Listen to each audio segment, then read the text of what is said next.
Esta es la historia de un viaje alrededor del mundo y también la de un viaje hacia el futuro de la educación. Visitamos las escuelas más punteras del planeta para conocer cómo están aplicando las metodologías innovadoras que cambiarán las formas de aprender y enseñar. Descubriremos las comunidades en las que se asientan, el recorrido que han seguido y también la de un viaje, metodologías innovadoras que cambiarán el recorrido que han seguido. Esta es la historia de un viaje alrededor del mundo y también la de un viaje hacia el futuro de la educación. Visitamos las escuelas más punteras del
y las maneras en las que nos pueden inspirar para transformar nuestras propias escuelas.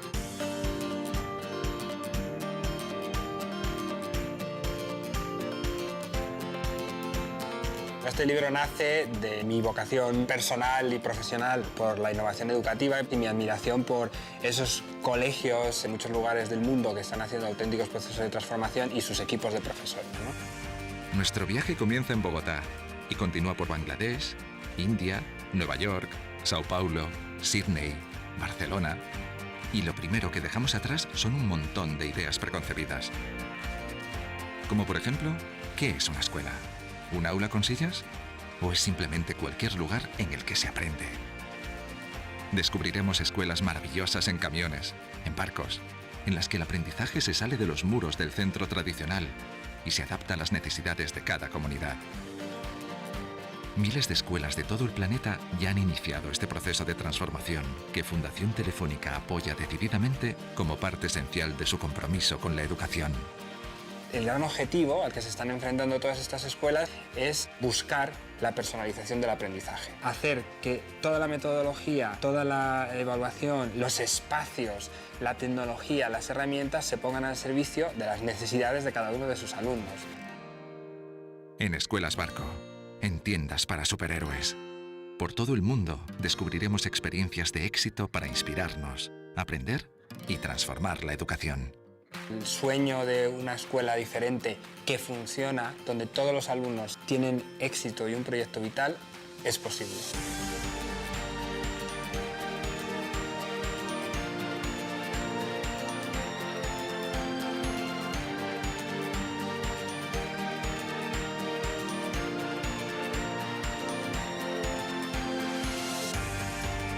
Este es el apasionante viaje en el que Fundación Telefónica y este libro quieren embarcarte.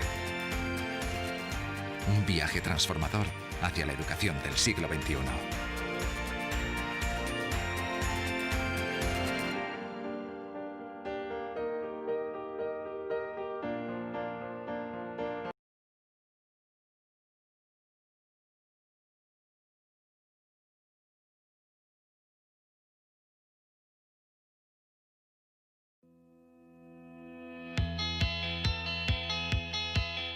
Vivimos en la era digital, una era llena de nuevas posibilidades en la que no todos estamos igualmente conectados. Y de nada sirven todos los avances si dejamos atrás a las personas. Ahí es donde empieza la labor de Fundación Telefónica. Formamos parte activa de la transformación digital y tenemos la responsabilidad de que todos tengan acceso a ella. La educación se está transformando. Brindamos soluciones educativas innovadoras que incorporan tecnologías, contenidos educativos, metodologías de enseñanza-aprendizaje para docentes y alumnos, formación y acompañamiento constante con el objetivo de transformar la educación de cientos de miles de niños en el país. El mercado laboral se está transformando. Conectamos a los jóvenes para que se formen en habilidades digitales y emprendedoras que la nueva empleabilidad demanda. La cultura y el arte se están transformando. Buscamos ser referentes en cultura y arte digital e innovación, al acercar propuestas que combinan la tecnología, la ciencia, las humanidades y el arte. Las formas de ayudar se están transformando. Nos sumamos con un programa de voluntariado en el que miles de empleados donan parte de su tiempo para ayudar a otros.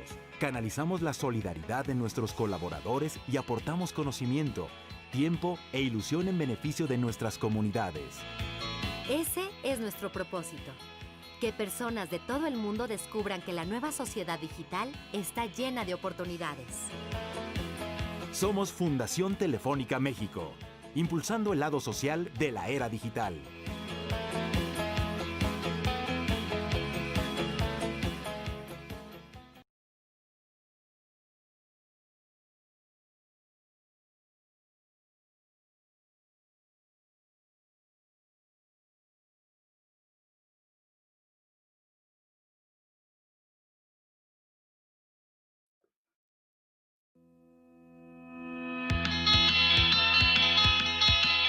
Vivimos en la era.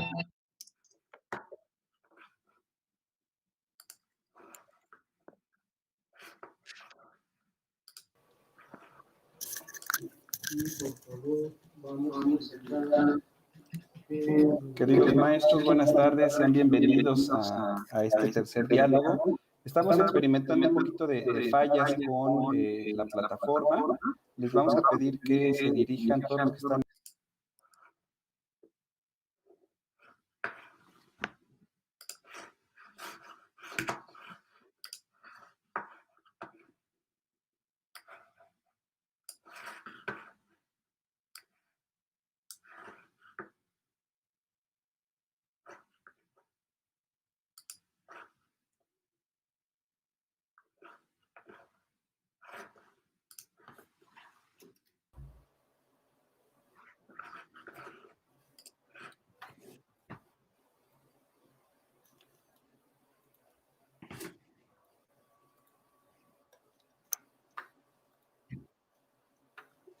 Ya estamos transmitiendo. ¿Me indican, por favor? Perfecto. Muchas gracias. Bienvenidos a todos, maestros, maestras. Es un gusto para nosotros desde Fundación Telefónica recibirles en este tercer diálogo educativo que tiene como objetivo el preguntarnos cómo generamos esta escuela del siglo XXI. Todo esto también alineado a la nueva oferta de formación que Fundación Telefónica ha lanzado con la Coordinación General Aprende y la Dirección General de Televisión Educativa. Tenemos actualmente más de 23,000 solicitudes a este evento, lo cual nos llena de orgullo y nos llena de gusto por poder servirles. Esperamos que todos los que estén aquí estén en el curso y los que no se animen a inscribirse. Antes de iniciar, voy a darles algunas instrucciones. Vamos a quedarnos en esta diapositiva para que el enlace se mantenga. Si hay cualquier dificultad, pueden entrar a este enlace MX Escuelas 2120 YouTube. Si no, pueden buscar el canal de YouTube de Fundación Telefónica, en el cual podemos dar continuidad a todo esto. Y bueno, para iniciar y aprovechar el tiempo de ustedes, voy a presentarles a dos grandes expertos, pero además dos grandes amigos, que son Rodrigo Azael y María Eugenia Acevedo. Les cuento un poquito de ellos. María Eugenia Acevedo es directora general y cofundadora del Instituto de Investigación para el Desarrollo de la Educación AC, que ya tiene más de 36 años trabajando con escuelas e instituciones educativas para que enriquezcan sus procesos de formación, de transformación educativa. Ha escrito muchas publicaciones en todo el país y ha acompañado a, si no me equivoco, Maru, centenares de escuelas, miles de directores y decenas de miles o cientos de miles de maestros en todos estos años. Y desde luego también es un gusto tener con nosotros a Rodrigo. Ahorita les van a poner la diapositiva para que también los puedan seguir en Twitter, la diapositiva con sus fotos y su Twitter. Ahí los pueden seguir también en sus redes sociales. Rodrigo es un enamorado de la innovación, ¿no? Ha trabajado desde los 90 en buscar esquemas de innovación, de enseñanza, en los que, si bien la tecnología ha tenido un enfoque importante, la verdad es que los mecanismos, las metodologías son lo que realmente ha enriquecido en todos los procesos con sus estudiantes. Ha visto cómo transformar lo que normalmente hablábamos como la clase de computación con un enfoque integral y transversal para hablar de diseño, de trabajos, de otros enfoques colaborativos, etcétera. Ha trabajado en muchos proyectos educativos y tecnológicos en México y en España, y es un gusto que esté con nosotros. Es el CEO de Pinion Education, una consultora que también ya trabaja con cientos, miles de maestros y decenas de escuelas en nuestro país. Muchas gracias, bienvenidos a este espacio. A todos los que están en YouTube, también estaremos ahí tratando de recopilar sus preguntas, sus puntos de vista. Les agradecemos que nos acompañen de muchos estados. Vimos ahí de Los Cabos, de Guanajuato, de Guadalajara, de muchos lugares. Y bueno, para entrar directamente en materia, les voy a pedir que empecemos por reflexionar juntos. Les voy a plantear una pregunta que está en la siguiente diapositiva que nos van a compartir. Y esta pregunta les vamos a pedir que entren a www.menti.com. También nos estarán apoyando para ponerles el enlace en el chat de YouTube, e ingresen el código 980482. Y les va a aparecer una pregunta que tiene 6 opciones. Esta pregunta quiero que se la piensen desde su punto de vista, desde su escuela. No lo pensemos de todo el país, sino de mi escuela. Y es, si yo tuviera la posibilidad de mejorar el aprendizaje de los alumnos en mi escuela, ¿qué es lo primero que harías? Y ahí van a encontrar 6 opciones que queremos que seleccionen. ¿Cuál es la primera que ustedes harían? Y estas respuestas vienen en invertir más recursos económicos. Recuerden, el enfoque está en que mis alumnos aprendan más. Si es invertir más recursos económicos, si es tener tecnología, conectividad, mejores libros, si es reducir la carga administrativa y cambiar la estructura de la escuela, si es fortalecer la formación, el acompañamiento y la colaboración de los docentes, si es reducir el número de alumnos por grupo, o si es hacer una reforma que permanezca por mucho tiempo para que esta no nos pille o no nos pesque, como nos ha pasado a veces con los cambios, ¿no? Que tenemos una reforma y cuando ya nos estamos acomodando y aprendiendo, nos la cambian. Entonces, les voy a pedir que entren, por favor, a www.menti.com y coloquen el código.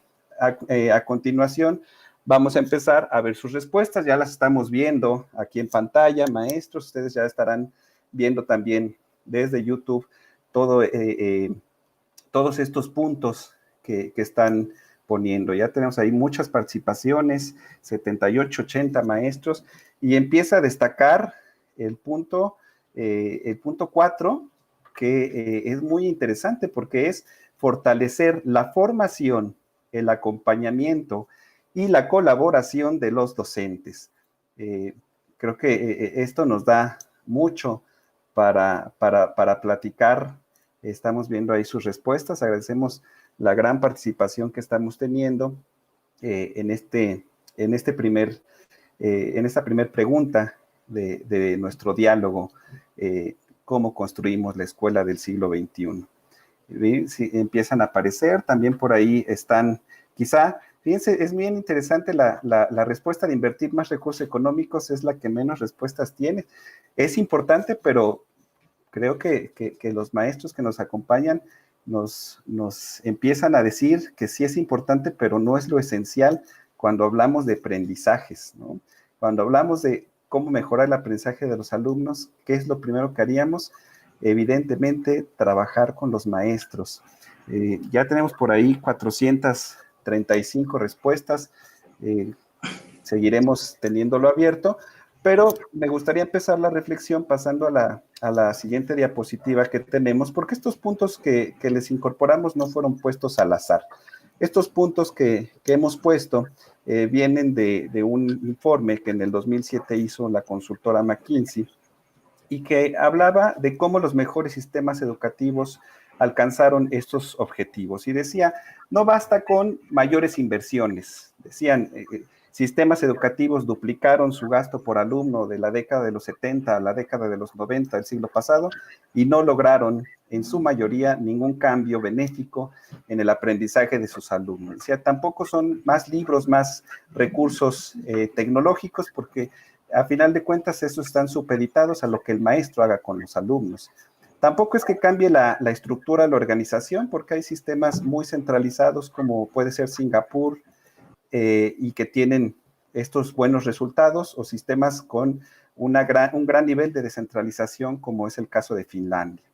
Tampoco es el reducir el número de niños o de estudiantes por salón, porque eso tampoco se ha visto reflejado en mejoras educativas, y tampoco ha sido que las reformas permanezcan por mucho tiempo. Tenemos el caso del Reino Unido, que desde 1950 hasta 1990 tuvo continuidad en su reforma educativa, y al evaluarla después de casi 50 años dijeron, ¿qué creen? Que después de tanto tiempo tampoco logramos incrementar el aprendizaje.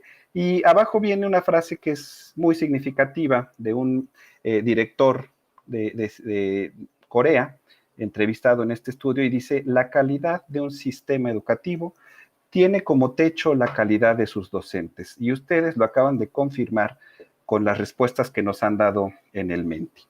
Y con esto quisiera dar pie a la primer parte de nuestro diálogo, que va muy en sintonía con ustedes. Esta primer parte habla del papel que tiene el maestro en el cambio educativo. Y para iniciar con esta conversación con nuestros invitados, si nos ayudan con la siguiente diapositiva, en lo que hago esta introducción, me gustaría empezar, Rodrigo, con invitándote a que nos ayudes a reflexionar. Primero, mirar hacia dónde tenemos que cambiar, y quizá el primer punto es pensar en nuestros alumnos, es decir, nuestros cambios se tendrían que reflejar en ellos, y a veces lo pensamos en el ahora.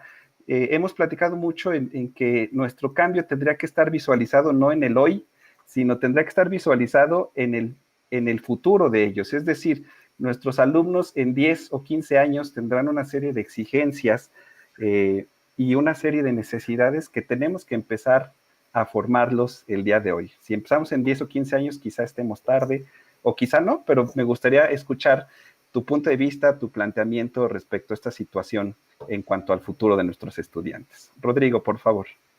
Claro que sí, Ale. Bueno, primero, muchísimas gracias. Estoy encantado de poder participar aquí, y bienvenidos a todos los que nos están escuchando. Es un placer poder tener esta conversación con todos ustedes. Y bueno, con respecto a lo que preguntabas, sí, yo creo que es más importante que nunca antes el entender que nuestro trabajo es no... El fruto de nuestro trabajo no está en el hoy y en la situación que hoy vivimos como país o como humanidad, sino en el futuro. Al final de cuentas, estamos preparando a los chicos para el futuro que les espera dentro de 10, 15 años cuando entren al mercado laboral, dependiendo de con qué edades estemos trabajando, ¿no? Y en otras épocas, quizá hablar de 10, 15 años en el futuro era más... pues medianamente parecido a lo que estábamos viviendo en ese momento. pero estamos entrando en una curva de aceleración brutal con respecto a los cambios y a lo que se requiere de los profesionales del futuro, que nos implica ahora más que nunca estar muy, muy, muy claros en cuáles son esas habilidades que van a requerir para que nosotros podamos empezar a fomentarlas desde hoy. Nuestro trabajo es prepararlos para ese mañana, prepararlos para ese futuro, ¿no? Y justamente ahora están viendo en sus pantallas el informe que hizo el Foro Económico Mundial, en el que veía sobre el futuro de los trabajos. Y es muy interesante este informe, que vean cómo en 5 años hubo un cambio radical en las habilidades principales. Estas son las 10 principales habilidades que se requieren en el mundo laboral. Y en solamente 5 años ha habido cambios muy importantes. Por ejemplo, desde el pensamiento crítico, pasar de la 4ª posición a la 2ª posición, como la creatividad, que era un elemento que estaba apenas se aparecía en el 2015 en 10ª posición y ya está en el número 3. Entonces, cuando ves esto, pues nos invita a una doble reflexión, ¿no? Nos invita, por un lado, a pensar qué tanto estamos nosotros haciendo como docentes y como, pues, encargados en cierta medida de preparar a estos chicos para el futuro que les espera. ¿Qué tanto estamos haciendo, perdón, en cuanto a enseñarles a resolver problemas complejos, en cuanto a que tengan un pensamiento crítico, en cuanto a que sean creativos, etcétera, etcétera? Pero no nada más eso, sino si este cambio ha sido tan grande en tan corto tiempo, ¿qué puede pasar en los próximos años? Entonces es parte vital de nuestra responsabilidad el estar viendo continuamente cómo va evolucionando la humanidad y tratar de traer toda esa preparación al aula para que nuestros chicos pues, puedan tener ese futuro feliz y lleno de éxitos que todos queremos de ellos, ¿no? Claro, Rodrigo, pues creo que evidentemente sí, tendríamos que pensar en esto y ver cómo se mueven estas habilidades. Pues si se movieron así en 5 años, quién sabe qué suceda, ¿no? Además en este futuro, y tenemos que estar muy al pendiente. Y en ese sentido, Maru, viendo todo esto que nos plantea Rodrigo, pues quizá también la escuela tiene que replantearse cómo hacerlo y cómo atender a estas necesidades. Y por lo tal, pues también tendríamos que pensar en una escuela que pueda ser eficaz, que atienda hacia estas necesidades que se plantean en el futuro, que si bien son inciertas, muchas de ellas podemos ir visualizándolas, pero la escuela, ya regresando al día de hoy, tendría que tener algunos factores para ir trabajando y enfocándose en esto. ¿Cuáles serían esos factores más relevantes que le permitan a la escuela enfocarse hacia este futuro que nos está planteando Rodrigo, identificando pues los logros que tendría que ir logrando en el día a día para preparar a los estudiantes para ello? A mí me gustaría también, Ale, amén de contestar esta pregunta, si bien estas son habilidades que se requieren para un futuro laboral, cuando los jóvenes se enfrenten a la parte laboral, habría que tomar en cuenta algunas otras en orden a la vida social, en orden al respeto al medio ambiente, por ejemplo, ¿no? Que lo estamos sufriendo. Y desde el punto de vista de la convivencia humana, que lo vemos por ahí en coordinación con otros, en cuanto a saber negociar, etcétera, orientación de servicio. Yo creo que hay algo que tenemos que tomar en cuenta, que es la solidaridad con los demás, la ayuda mutua, que son valores que con esto lo voy a unir hacia la parte formativa, que es el fin de toda institución. Uno de los factores de éxito, es decir, de aquellos ingredientes que han visto los investigadores que forman parte de las escuelas de éxito, como las que visitó nuestro amigo Alfredo, es precisamente que tienen metas comunes, pero metas desafiantes y metas muy ricas en término axiológico, ¿no? Bajo esa perspectiva, un centro educativo tiene éxito, si me permiten, en la medida que mira y está enfocada toda ella hacia el bien del alumno. El bien que es igual a su buen aprendizaje académico, pero también a sus valores como ser humano, también en la medida en que ve a la mayoría a los diferentes ámbitos de desarrollo humano, incluso el ámbito espiritual, como bien lo comentaba incluso nuestro amigo Delors en aquella famosa reunión y declaración de la UNESCO, ¿no? De la educación encierra un tesoro. Entonces, una institución educativa tiene éxito en la medida que ve de manera lo más integralmente posible al ser humano. Y por ahí sería y que todos estemos a una.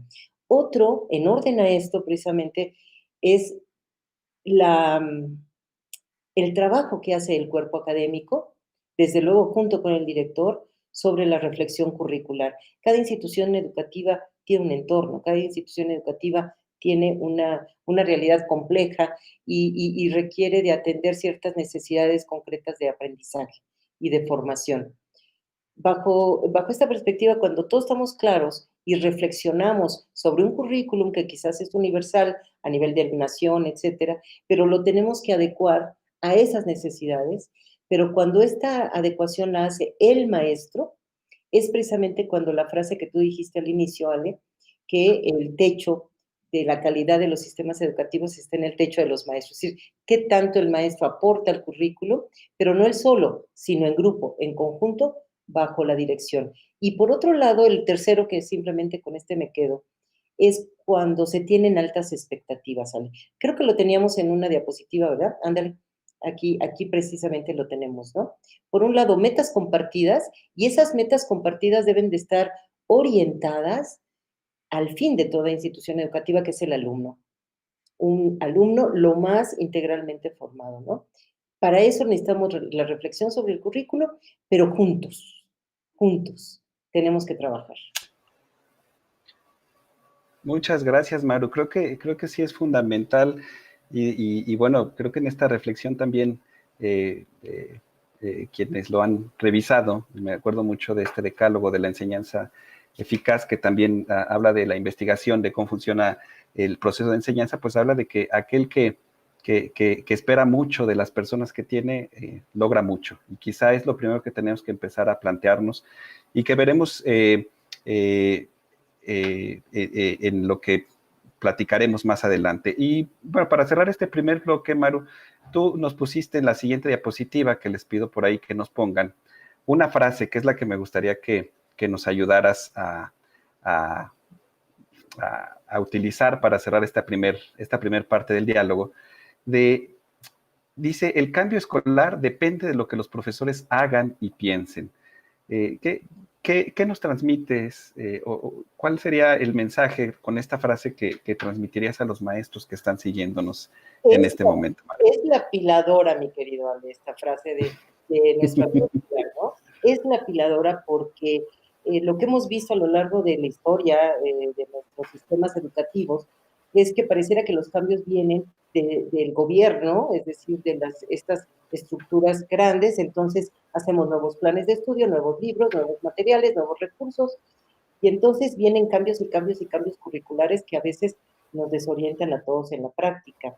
Pero esta frase, la piladora de Michael Pollan, que dice claramente, el cambio, más allá de los planes de estudio y de los libros, que todo ayuda, finalmente se logra en las aulas. Finalmente lo hacen los maestros, y algo que es muy fuerte es, ¿qué haces tú, maestro, en el aula? ¿Qué es lo que está haciendo que cambie? ¿Y cómo piensas en ese cambio? Nos habla de dos aspectos muy importantes. Yo puedo pensar cosas muy buenas, pero nunca las hago, nunca las echo en práctica, ¿no? Pero está demostrado en la investigación que los cambios realmente no vienen de arriba abajo, en ese sentido, sino que el cambio realmente, y Michael Pollan lo dice en carne propia, y tenemos todo el caso de Ontario, en Canadá, cuando precisamente se genera, él era supervisor, y genera los cambios desde las aulas, desde los maestros, al grado tal que ahorita Canadá es de los 10 mejores lugares en el mundo en cuanto a calidad educativa, pero generado por los maestros. Pues sí, creo que ahí está el foco, y por eso es que Alfredo también quiso visitar las escuelas, ¿no? Porque tenemos quizá muchos libros, y me acuerdo uno que acabo de leer de Reimers, que habla de cartas a un secretario de Educación, y se preguntan muchas cosas a los ministros, pero realmente el cambio viene por los maestros, y creo que es la riqueza de lo que vamos a ver con este libro de Viaje a la Escuela del Siglo XXI, y que en el curso se plasma en 3 metodologías que los maestros están estudiando y revisando, y que a continuación me ayudan con la siguiente diapositiva. Vamos a ver en esta entrevista que tanto Rodrigo como Maru tuvieron oportunidad de hacer a Alfredo Hernando, aprovechando la tecnología. Nos hubiera encantado tenerlo aquí, que también lo vieran en vivo y todo, pero pudimos, gracias a la tecnología, hacer esta entrevista. En la siguiente diapositiva también les vamos a poner, si me ayudan por ahí a poner la siguiente, exacto, es que la podrán, después de que termine este evento, en ese link o en el canal de Fundación Telefónica, ver la entrevista completa. Aquí hay una edición muy sencilla de unos minutos, pero que nos da mensajes muy importantes y que a continuación vamos a ver. Si nos apoyan, por favor, equipo, a poner el video de la entrevista, por favor, se los vamos a agradecer para que todos lo puedan ir viendo.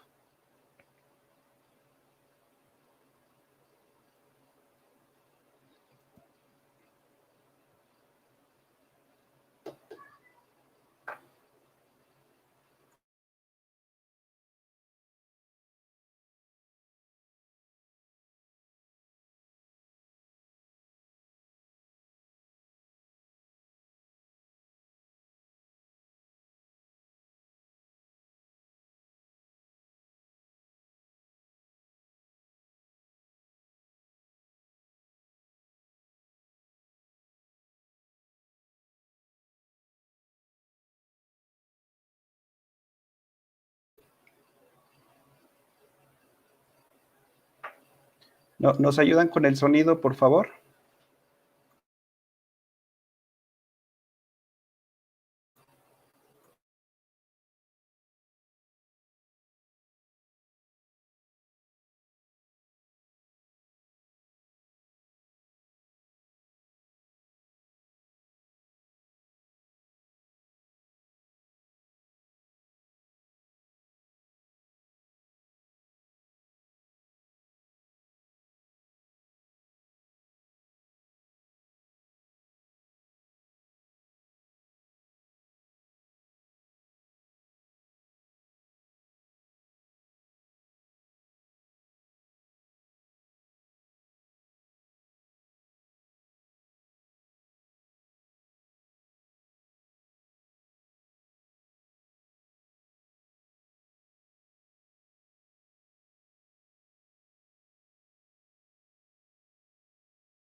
Estamos teniendo un poquito de problemas con el sonido. Les pido, por favor, que nos pongan mientras tantito a Rodrigo, a Maru y a mí, o si ya se resolvió, que nos lo puedan poner, si son tan amables.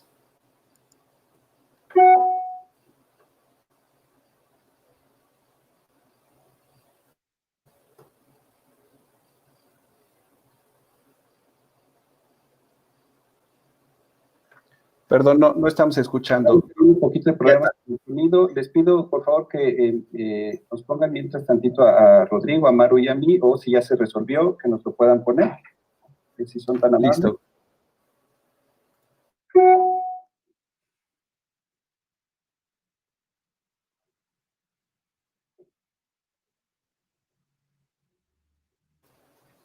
Listo, pues vamos a retomar en lo que podemos ver este tema del...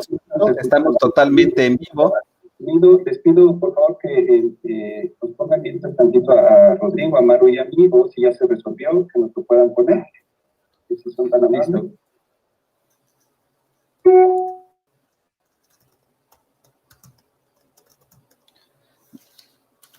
Muy bien. Perfecto, pues vamos a continuar con este diálogo que teníamos en lo que se resuelve el problema técnico. Les voy a pedir...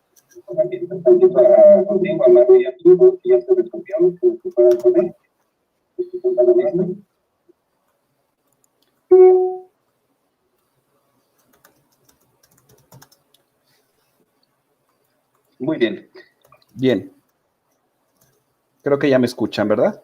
Vamos a continuar con este diálogo que teníamos en lo que se resuelve el problema técnico. Les voy a pedir...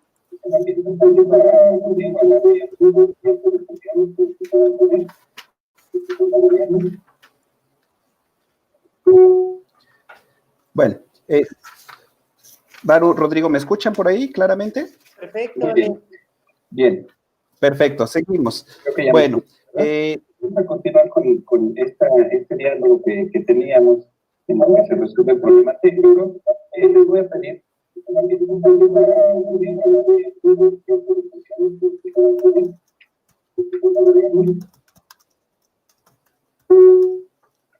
Bueno, Maru, Rodrigo, ¿me escuchan por ahí claramente? Perfecto. Bien, bien, perfecto, seguimos. Bueno, vamos a continuar con este diálogo que teníamos. Listo, creo que ya tenemos resuelto el problema. Bien, miren, el segundo punto que queríamos platicar con todos, con ustedes, Maru, Rodrigo, es este, ¿no? Si bien hablábamos de cómo ponemos al maestro en el centro del cambio educativo, ahora quisiéramos platicar con ustedes en esta nueva, en esta siguiente parte del diálogo, en cómo podemos generar este cambio en la comunidad educativa y cómo podemos ser líderes responsables en este proceso de cambio, porque evidentemente necesitamos sumar, necesitamos convencer, necesitamos tener una serie de pasos, ¿no? Y en la plática que teníamos alrededor de esto, veíamos que no, al hablar de innovación o de creatividad, no es saber qué se nos ocurre, sino es un proceso que implica cosas que si bien tenemos que experimentar y probar, pues también hay una serie de elementos que nos invitan hacia esto. Y ahí, Rodrigo, te quisiera pedir que nos ayudes con esta idea que tuviste cuando estábamos platicando al respecto de visualizarlo desde una de las metodologías que los maestros están siguiendo en el curso, ¿no? Que es cómo podemos ver el cambio utilizando esto del pensamiento diseño, del design thinking, para que Maru también después abone con todo el enfoque que ella tiene con esta gran experiencia para enriquecer esta perspectiva. Si me ayudan con la siguiente diapositiva, vamos a ver cómo podemos aplicar este proceso.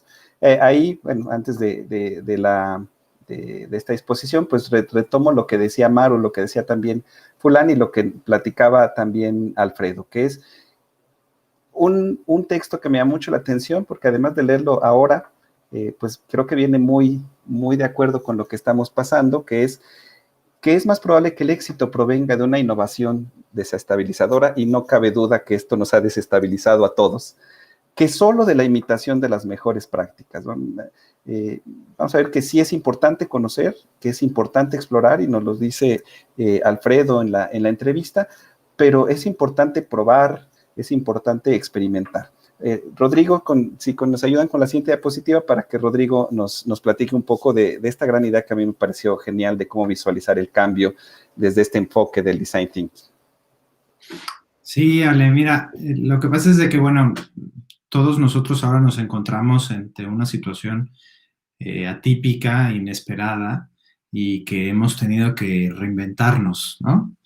Aunque ya llevábamos mucho tiempo hablando sobre cómo evolucionar y cómo avanzar dentro de nuestras escuelas y nuestra práctica docente, pues esto nos ha puesto el acelerador a todo lo que da y llegamos a tener que resolver pues como podemos y con las herramientas que tenemos, ¿no?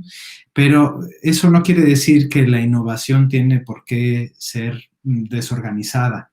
Hay varios esquemas con los que podemos estructurarnos un poco y hacer que nuestros procesos de innovación sean procesos, pues, en cierta medida controlados, fáciles de manejar y que nos puedan ayudar a que además sean lo más eficaces posibles en el largo plazo. Entonces, es un extraordinario momento para que nos apeguemos a ciertos marcos preestablecidos, aprendamos de ellos y llevemos eso, esa planificación y esa estructura de innovación a buen término, ¿no? En particular, el concepto de design thinking, de pensamiento de diseño, que acuñó la Universidad de Stanford, habla de 5 etapas que perfectamente bien pueden estar relacionadas a lo que nos está pasando ahora en el día a día con respecto a las necesidades de innovación que tenemos en nuestra aula.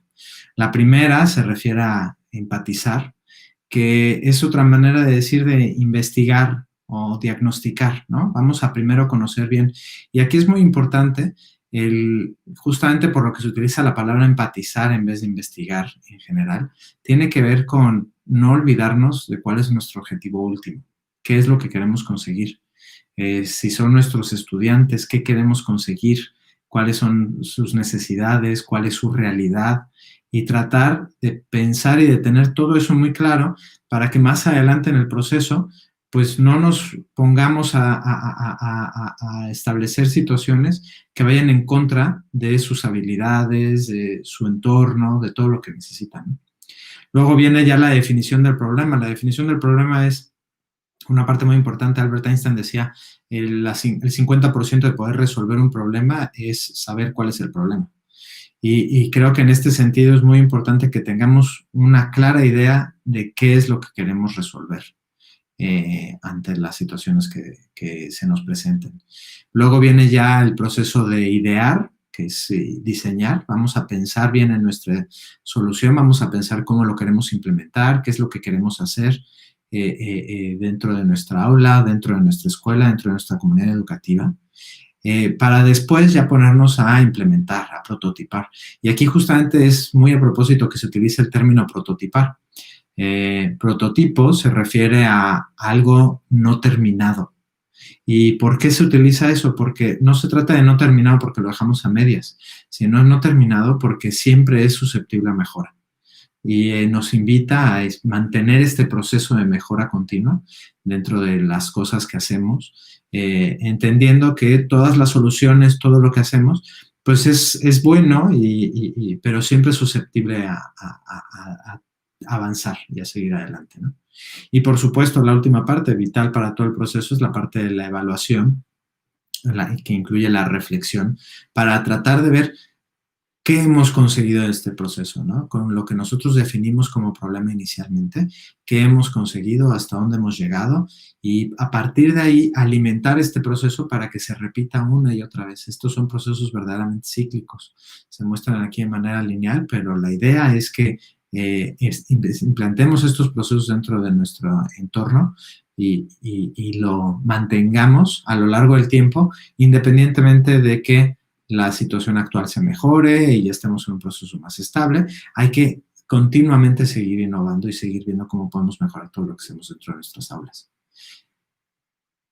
Maru, claro, y antes de darle la palabra a Maru, quiero aprovechar esto que comentas porque también Alfredo nos lo comentó en la entrevista, nos dijo, y lo cito textual, dice, la innovación tiene parte de copia y adaptación, pero tiene originalidad y sobre todo tiene parte de resultados. Y eso es con lo que quisiera darle la palabra a Maru, de que podamos hablar de este cambio, de esta escuela del siglo XXI, de la que estamos hablando, desde esa perspectiva de los resultados y del enfoque que no debemos de perder, ¿no? También dice Alfredo que la innovación es igual a crecimiento y que no nos confundamos en una pelea que quizá está muy actual en muchas discusiones que confundimos la innovación con modernidad, ¿no? Él habla de innovación con crecimiento que va en la mejora de los resultados, Maru. Y en ese sentido, viendo este planteamiento que nos hace Rodrigo, pues me gustaría escucharte en función de esto, de los resultados, de la mejora y del aprendizaje de los estudiantes para visualizar el cambio. Yo creo que uno de los puntos que ya lo habíamos dialogado Rodrigo y yo era, primeramente tenemos que saber para qué cambiar, ¿no? El cambio por el cambio mismo no tiene ningún sentido. Y creo que es algo que es una cultura actual, donde pareciera que todo hay que cambiar, ya la ropa, ya viene la moda, ya viene, entonces todo es tan cambiante que pareciera que así tenemos que vivir, cambiando, pero creo que, a ver, momentito, ¿para dónde vamos? ¿Hacia dónde queremos cambiar? Y esto llevado a la institución educativa, entendida esta como una organización y como un ente prácticamente biológico, ¿no? Donde desde luego es muy dinámico, pero cuando cambias un aspecto del centro, por ejemplo, alguna cuestión académica, alguna política, alguna nueva cuestión administrativa, pues evidentemente nos afecta a todos. Entonces, desde el punto de vista del centro, es muy importante que el líder, que la dirección, tenga muy claro para dónde cambiar. Y aquí no cabe duda que hay que recordar la finalidad de un centro educativo, que sobre todo para sección básica es colaborar con la familia en el desarrollo de la persona, del individuo. Bajo esta perspectiva, y cuando ya somos universidad, pues es colaborar con la persona. No tenemos que perder de vista que entonces el cambio tiene sentido y todas las transformaciones e innovaciones tendrán sentido en la medida en que mejoramos la educación y el servicio educativo que estamos dando. Este sería un primer foco, y entonces vamos a definir problemas, vamos a empatizar. Me encanta esta palabra que utilizó Rodrigo en la parte de pensamiento de diseño, porque yo creo que lo primero que tenemos que hacer como docentes y como directivos es empatizar con las necesidades educativas de nuestros alumnos, ¿no? En ese contexto en el que estoy. Ahorita, a propósito de este fenómeno que todos hemos vivido de confinamiento por el COVID, pues evidentemente el cambio nos vino o cambias, no había otra. Esto es impresionante, este fenómeno a nivel internacional. La misma realidad nos empujó a cambiar, ¿no? Y ahí entonces es donde quizás valga la pena ahorita, porque ya estamos en el cierre del ciclo escolar, reflexionar, me voy al último punto, a evaluar, a ver, ¿qué hicimos y con qué nos vamos a quedar para el nuevo ciclo escolar, ¿no? Esto me parece que es muy importante porque ya cambiamos, ya hicimos cosas diferentes. Vale la pena reflexionar, esto que hice, ¿con qué me quedo? ¿Qué sí le sirvió al alumno? ¿Cómo esto que hicimos como comunidad educativa nos sirvió para mejorar a los alumnos? Y también en esta reflexión van a haber cosas que nos vamos a dar cuenta, y esto no funcionó. Entonces, vamos quedándonos con aquello que nos funciona, vamos perfeccionándolo y vamos institucionalizando. Creo que este fenómeno de la pandemia, Ale, es muy interesante porque se vio claro que el maestro, y que ya lo decían los investigadores, no puede caminar solo. Y hablaban, se acordarán, algunos meses, que el camino del docente era muy solitario. Ahora tuvimos que trabajar junto con otros para resolver esta problemática. Si hay algo con lo que nos debemos de quedar, y yo los invito, señores maestros, es, directores, a que sigamos trabajando juntos. Creo que juntos vamos a encontrar desde la definición del problema hasta sus soluciones, e ir poco a poco institucionalizando aquello que ya nos funcionó, aquello que le benefició al alumno y que, aunque lo podemos mejorar, hemos tenido éxito. En fin, Ale, puedo comentar más cosas, pero mejor tú me dices si sigo. No, muchas gracias, Maru. Creo que evidentemente esto es fundamental, ¿no? Yo creo que por eso lo resaltabas, que es un trabajo colaborativo que hacemos todos juntos, y que este proceso de cambio, que además dice Rodrigo, es un ciclo, es algo constante, es una búsqueda permanente, diría yo, es una forma de vida que como educadores debemos adoptar, la mejora continua. Para cerrar esta parte, ya tenemos de regreso la posibilidad de escuchar la entrevista con Alfredo. Le pediría a Rodrigo que nos ayudes pues a quitar este mito de que la tecnología es necesaria para la innovación. Y creo que parte del logro que tú has tenido y la transformación de las escuelas con la metodología que Pinion ha creado, pues ha sido precisamente eso, el quitarle el papel preponderante a la tecnología y regresar al centro al alumno, a la colaboración, a la reflexión, a la construcción, y que después utilice la tecnología como un medio. Me ayudaría, me gustaría que nos dijeras eso para que quede claro con los maestros que realmente la transformación y para el siglo XXI no necesariamente va a detener más tecnología, sino de qué hacemos con lo que tenemos a nuestro alcance. Es un súper punto lo que mencionas, Ale. La realidad es de que cuando hablamos de innovación es muy común, ¿no?, el ponernos a pensar en, bueno, sí, pero pues necesitaría computadoras y sí, pero necesitaría cambiar mis equipos y necesitaría un internet más rápido y nos enfocamos muchísimo a ese punto.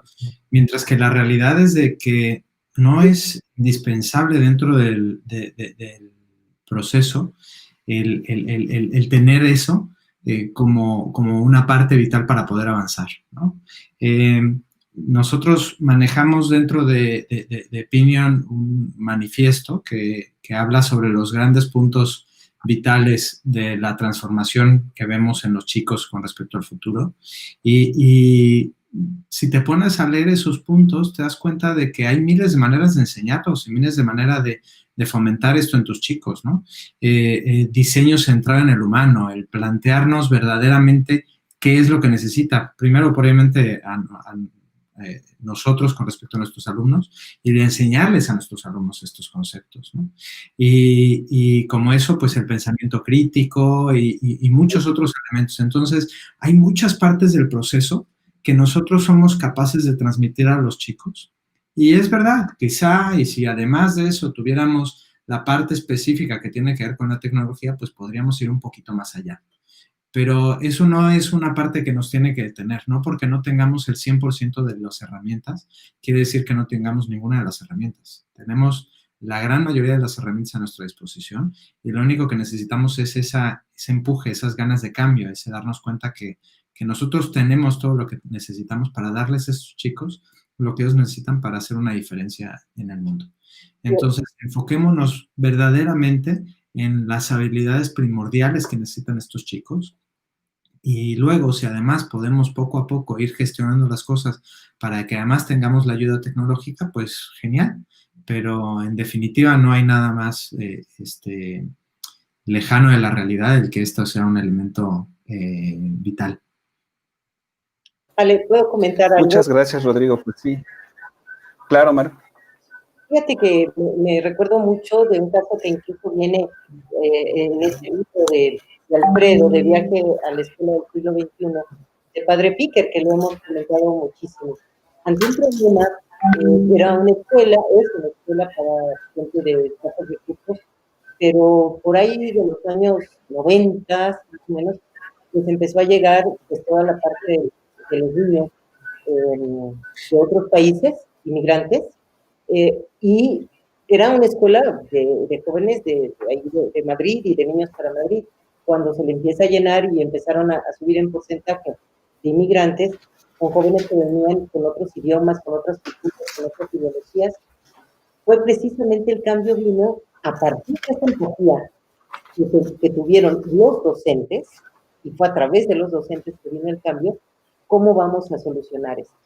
E implementaron un muy bonito modelo que viene en el libro de aulas cooperativas, pero fue idea de los maestros. El papel del director, y le tocaron la puerta al director y le dijeron, no podemos ir así, tenemos que cambiar, tenemos que hacer algo diferente, y le propusieron un plan, pero hicieron un diagnóstico, hicieron una investigación, y propusieron, iban a hacer una cafetería, total que hicieron un aula, muestra, un año, el director, ok, creo en ustedes, ¿en qué los puedo apoyar? La figura del director es importante y fue algo muy interesante porque de ser una escuela tremendamente tradicional, ya con todas sus estructuras, la misma realidad les hace cambiar, viene el cambio de los maestros y ahora son de las escuelas más exitosas de Madrid, pero los maestros hicieron un grupo tan solidario alrededor de los alumnos que cuando llegas verdaderamente te contactan, la formación docente.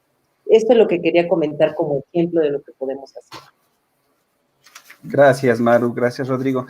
Maestros, les agradecemos mucho su paciencia por los problemas técnicos y pues el retraso que tuvimos. Les pediríamos su apoyo para mantenernos y aprovechar este fragmento de la entrevista que no queremos dejar pasar con ustedes, con Alfredo Hernando. Me gustaría, por favor, que nos apoyaran con este video y después vamos a retomar algunas preguntas de ustedes y haremos un cierre con base en todas estas ideas. Por favor, nos ayudan a poner el video para todos nuestros asistentes.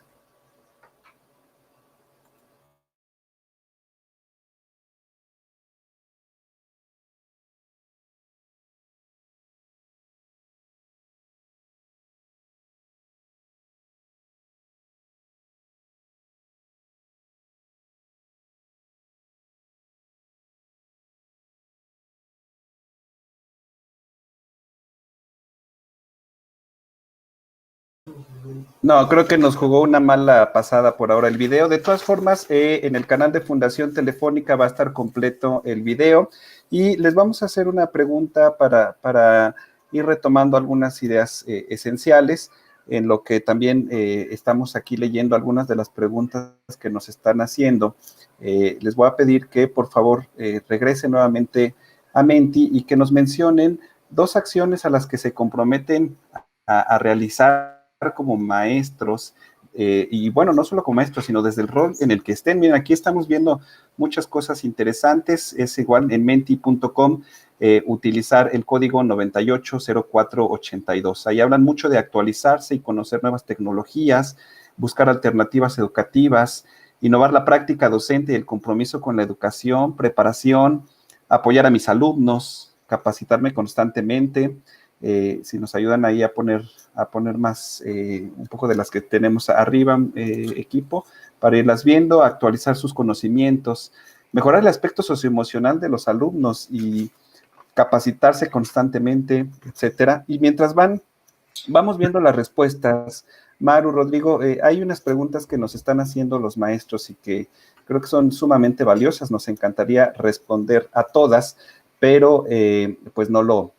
vamos a tomar algunas y sabemos que representarán a muchos de los que están ahí. Aquí hay una que me parece muy interesante porque tiene muchas de las cosas que podríamos ir usando para cerrar esta idea. Y nos dice Gloria Díaz. Gloria nos dice, ¿qué habilidades y cualidades debe tener el docente del futuro? Y yo diría, Gloria, no del futuro, sino del hoy, para preparar a los alumnos para el futuro, para lograr una educación y escuela del futuro, es decir, esta escuela del siglo XXI que estamos comentando hoy. Rodrigo, ¿nos ayudarías a hablar de cuáles serían para ti las 2 o 3 habilidades o cualidades fundamentales de este maestro del hoy que está construyendo esta escuela del siglo XXI? Claro que sí, Ale. Es una extraordinaria pregunta. Vamos a ver, yo creo que por donde tenemos que empezar siempre, si vamos a ser agentes generadores de cambio, lo primero que tenemos que hacer es pensar en nosotros mismos y en cómo vamos a poder nosotros transformarnos, ¿no? Esto los americanos le llaman el mindset, que hay el mindset de crecimiento y el mindset fijo, ¿no? El mindset fijo se refiere a cuando consideramos que no tenemos la habilidad de cambiar y de mejorar, mientras que en el mindset de crecimiento es cuando consideramos que cualquier cosa que no sepamos hacer, vamos a ser capaces de aprender. Cualquier cosa que no sepamos. Nosotros solemos estar en un punto intermedio, algunas personas más hacia una esquina, otros más hacia otra esquina, pero lo que tenemos que empezar es por empezar a trabajar en nosotros mismos en darnos cuenta que sí tenemos esa capacidad de cambio. Nosotros sí podemos generar cambios, sí podemos aprender nuevas cosas. Muchas veces cuando hablamos de innovación nos genera angustia como profesores porque decimos, pues yo llevo muchos años haciendo las cosas de determinada manera y ahora tener que reaprender, tener que rehacer, no sé si voy a ser capaz. Y lo primero que necesitamos es darnos cuenta que sí que somos capaces y que podemos continuamente evolucionar y continuamente cambiar y mejorar. Una vez que esa parte la tenemos clara, nos va a ser muchísimo más fácil el empezar a generar estos cambios. Y además de eso, el transmitir este mismo pensamiento a nuestros estudiantes, que es uno de los elementos vitales que se van a necesitar en un futuro cambiante, ¿no? El que todo el mundo se sepa capaz de generar nuevas habilidades, sean cuales sean, cuando sea que se necesiten. Aunado al mindset, hay otro elemento muy importante que otra vez nuevamente tenemos que empezar por nosotros mismos y a partir de ahí poderlo transmitir, que tiene que ver el entender al error como parte del proceso de aprendizaje y como parte del proceso de crecimiento. Nosotros tenemos que abrazar en nosotros mismos esa posibilidad del error. Se acabaron esos tiempos en los que era el maestro que lo sabe todo y lo tiene todo perfectamente claro y no hay espacios para la duda, ¿no? Ahora nos acabamos de encontrar hace unos pocos meses en una situación en que los maestros estaban en un espacio en el que no sabían cómo iban a resolver las cosas. Y no hay mejor manera que abrazar esta situación y abrazarla junto con tus estudiantes. Lo que más quieres en ellos, en un entorno caótico externo, es que ellos se sientan conformes y cómodos en el proceso del error y el aprendizaje y retomar y aprender y crecer y cada día ir mejorando con respecto a las cosas que estás haciendo. Entonces, para mí esas serían dos de las habilidades más importantes y quizá la tercera, nada más para terminar, es el poder fomentar en tus estudiantes y tener muy claro cuáles son estas cosas vitales que les quieres enseñar en cualquier momento. Como por ejemplo, para mí de las más importantes es el empoderamiento. Si de todo lo que tenemos nosotros para poderles dar a nuestros estudiantes hay una sola cosa que pudiéramos dárselas, yo creo que es el darles esta sensación de que ellos pueden, de que ellos pueden hacer, que ellos pueden aprender, que ellos pueden crecer y pueden mejorar continuamente. Sí, sí, Rodrigo, yo creo que refuerzo un poco lo que dices con lo que Alfredo nos comentó en la entrevista y vuelvo a citarlo. Dice, no es necesario que todos los docentes sean expertos en todo. Y bueno, entre otras de sus palabras decía, tenemos que empezar por lo que nos gusta y hacemos bien, pero sí es importante que cada uno aporte de una forma en que la escuela funcione como un coro, ¿no? Hablaba de un funcionamiento coral de la escuela en el que cada uno toca su parte, es decir, en una orquesta todos tocan un instrumento, no todos tocan todos, pero funcionan en este sentido aportando lo que cada uno tiene y sintiendo que su aporte lo apunta hacia estos objetivos educativos. Seguimos viendo ahí sus respuestas de crear ambientes de aprendizaje lúdicos, planeaciones, actividades, fortalecer mi conocimiento. Creo que ya están haciendo mucho, porque a estar aquí nadie los ha obligado y todos los miles de maestros que están siguiendo esta transmisión habla de que están ya metidos en una transformación. Y eso es la escuela de hoy, no la del futuro que sinceramente nos alegra de participar junto con ustedes. Les voy a compartir otra pregunta que nos están haciendo y quizá, Maru, te pediría esta, porque mira, Héctor Juárez nos habla de algo que platicamos mucho y que quizá no enfatizamos ahora durante la conversación. Lo que nos plantea Héctor habla del currículo.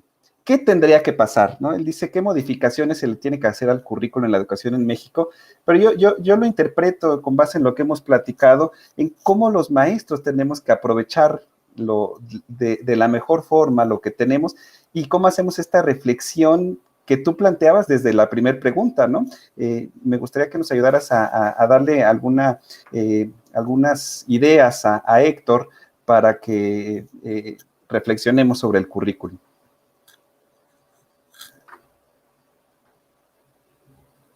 Maru, ¿nos ayudas con tu micrófono? Creo que está apagado. Perdón.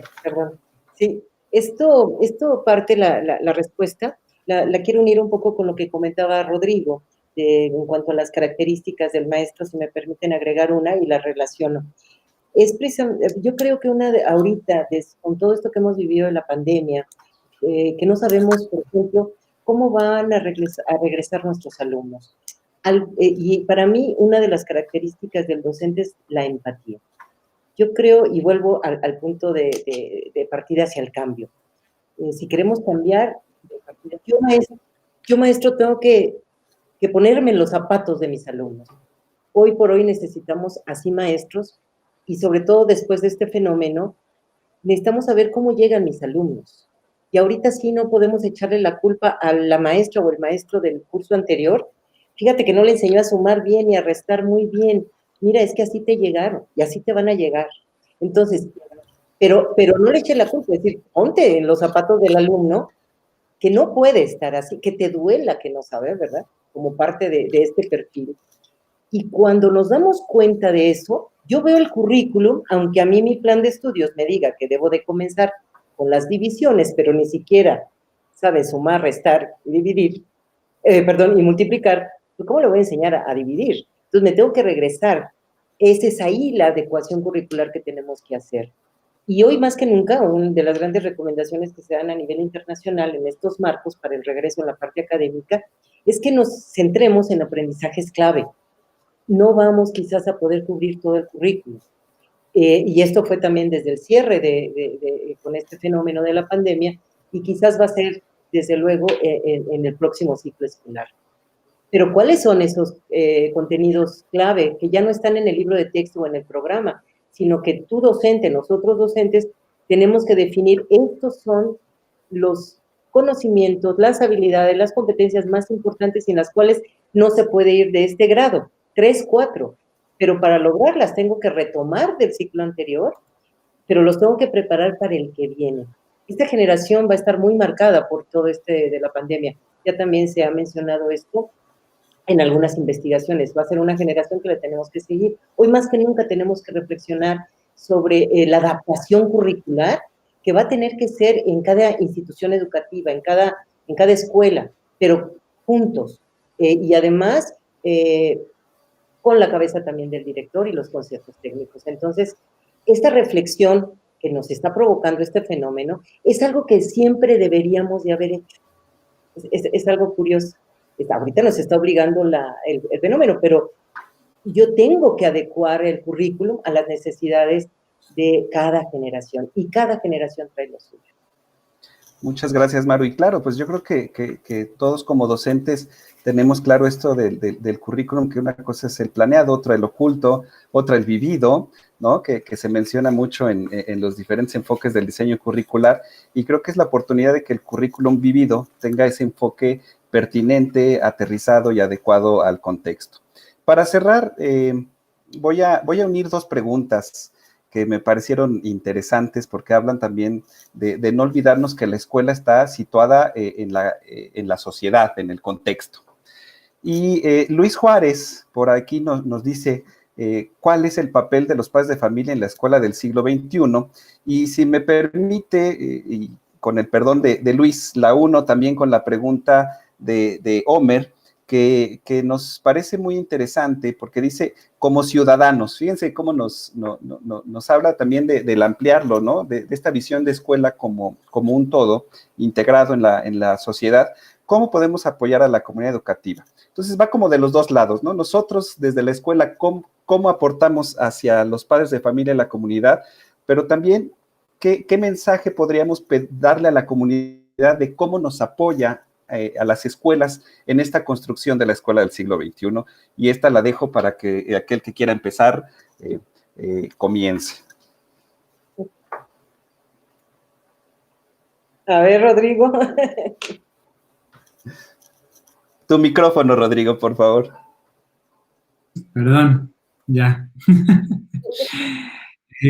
Es muy buena pregunta, la verdad, me pareció extraordinario ambos puntos, ¿no? Muchas veces nos quedamos en la escuela y lo que sucede dentro de la escuela y nos olvidamos del impacto que implica y, como bien mencionas, Ale, elemento vital dentro de nuestra sociedad. Con respecto a nuestros padres de familia, yo diría que justamente uno de los puntos más importantes es hay que tener una comunicación excelente, porque estamos dentro de un mismo proyecto educativo y social, todos, ¿no? Hablábamos justamente de colaboración hace unos momentos y hablamos de la colaboración dentro de la escuela, pero la realidad es que la colaboración es en todo el ámbito. O sea, la formación de nuestras futuras generaciones es un trabajo en conjunto. ¿Y cómo podemos conseguir ese trabajo en conjunto si no hay una extraordinaria comunicación entre las partes? Y si no podemos alcanzar comunes acuerdos en ciertas cosas, ¿no? Entonces, creo que es importante el que abramos esa conversación y nos permitamos, pues obviamente dentro de maneras controladas y estructuradas, pero nos permitamos ampliar ese diálogo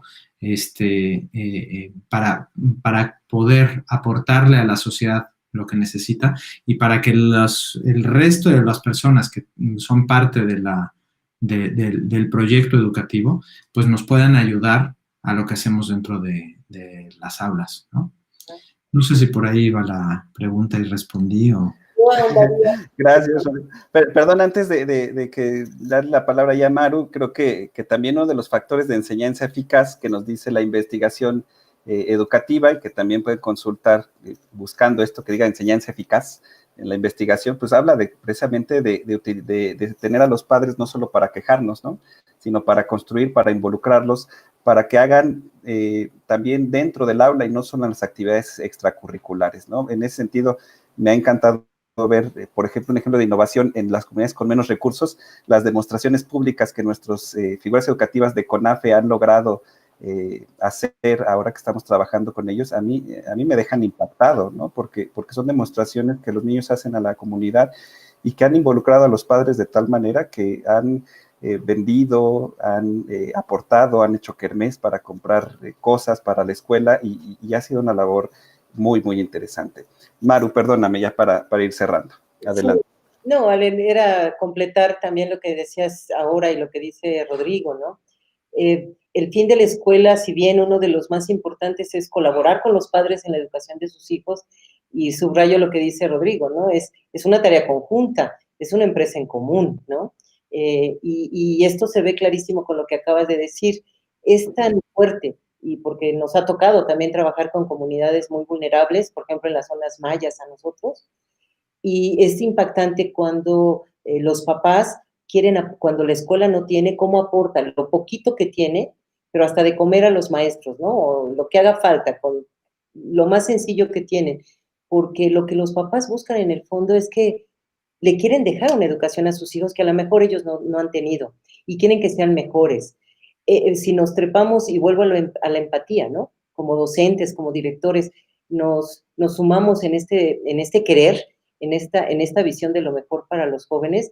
Evidentemente la educación tiene otra gran finalidad. Un centro educativo tiene la finalidad de impactar en el bienestar al menos de la localidad en la que está inmersa.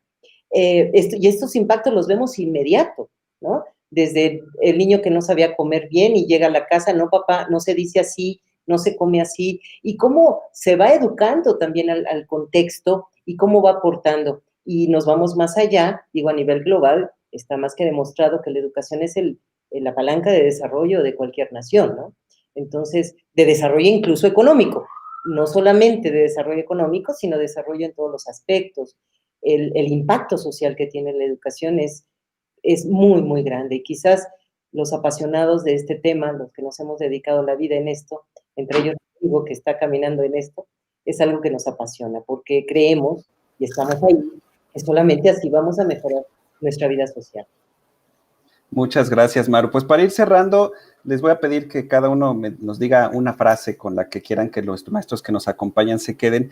Y yo voy a hacer trampa, ¿eh? Yo voy a tomar una que nos pone aquí, a ver si lo pronuncio bien, dice Cheryl Ward, que es alguien que además ya avanzó en el curso y nos dice, como bien se comenta en el curso Viaje a la Escuela del Siglo XXI, todo parte de la pasión que se da desde el desempeño de nuestra función, es decir, esa pasión que mueve al maestro, que ha movido a todos, a más de 2,600 maestros a conectarse a esta hora de la tarde después de dar de comer, preparar clases y preparar cosas, es lo que transforma la educación. La verdad es que los invitamos a descargar el libro, a terminar el curso si no se han Si no se han inscrito, les comentamos, platicamos con la SEP, con Aprende y la Dirección General de Televisión Educativa, y ampliaremos las convocatorias para que se puedan inscribir hasta el 30 de julio y tendrán además oportunidad de terminarlo hasta el 30 de septiembre para que todos los que estén tengan oportunidad de terminarlo e interesarse en otros cursos. Pero bueno, me quedo con esto, ¿no? La pasión que desde el inicio de la elección de esta vocación se despierta y que se tiene que seguir alimentando al estar con otros. Maru, por favor, una frase con la que quieras que nuestros maestros se queden después de esta plática, pensando en esa escuela del siglo XXI. Pues me quedaría con vocación docente, vocación magisterial. Encierra muchas cosas que nuestros maestros queridos que nos están escuchando saben qué significa, ¿no? Trabajar por vocación. Gracias, Maru. Rodrigo, ¿qué les dirías a nuestros maestros? Pues yo les recordaría el primer primordial método de aprendizaje que tenemos, que es la imitación, y que piensen justamente, como hablabas de la pasión, en que si queremos tener un futuro de ciudadanos apasionados y como generadores de cambio y generadores de un mejor país y de un mejor planeta, pues empecemos por nosotros mismos y demostrémosles día a día a nuestros alumnos con energía y con pasión y con amor, que esto es posible. Muchas gracias, Rodrigo. Muchas gracias, Maru. Ha sido un placer. Además, déjenme decirles que tenemos a Rodrigo desvelado porque está en España y son casi ya más de las 2 de la mañana para él. Muchas gracias, Rodrigo, por estar desde allá, pero te sentimos muy cerca. Y bueno, pues sin duda sigan a Pinion. Tiene un blog con cosas muy interesantes que creo que enriquecería a todos, Pinion Education. Y también, desde luego, a IDEAC, el Instituto de Investigación para el Desarrollo de la Educación. Y bueno, pues los dejo para que, para que tengamos los mensajes finales. Creo que se los daré yo ya para terminar. Gracias, Rodrigo. Gracias, Maru. Si me ayudan a poner la diapositiva. Y muchas gracias por invitarnos. Muchísimas gracias. Por escucharnos. Gracias. Ahí los seguiremos viendo. Les pediremos que escuchemos a Adolfo, por favor, que nos dará las últimas indicaciones.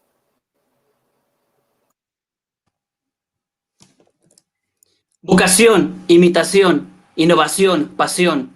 Sin duda los que saben se dedican a la excelencia y como ejemplo, la maestra Maru, el especialista Rodrigo Azael y nuestro moderador Alejandro Zamora. Y muchísimas gracias a todos y a cada uno por asistir y participar en este evento. Diálogos educativos. ¿Cómo generamos la escuela del siglo XXI? Queremos conocer tu opinión. Por ello, te pedimos acceder a la siguiente encuesta escaneando el código QR que se muestra ahora mismo. Te invitamos a mantenerte también muy atento y conocer nuestra oferta educativa. Enseguida vamos a poder visualizarla.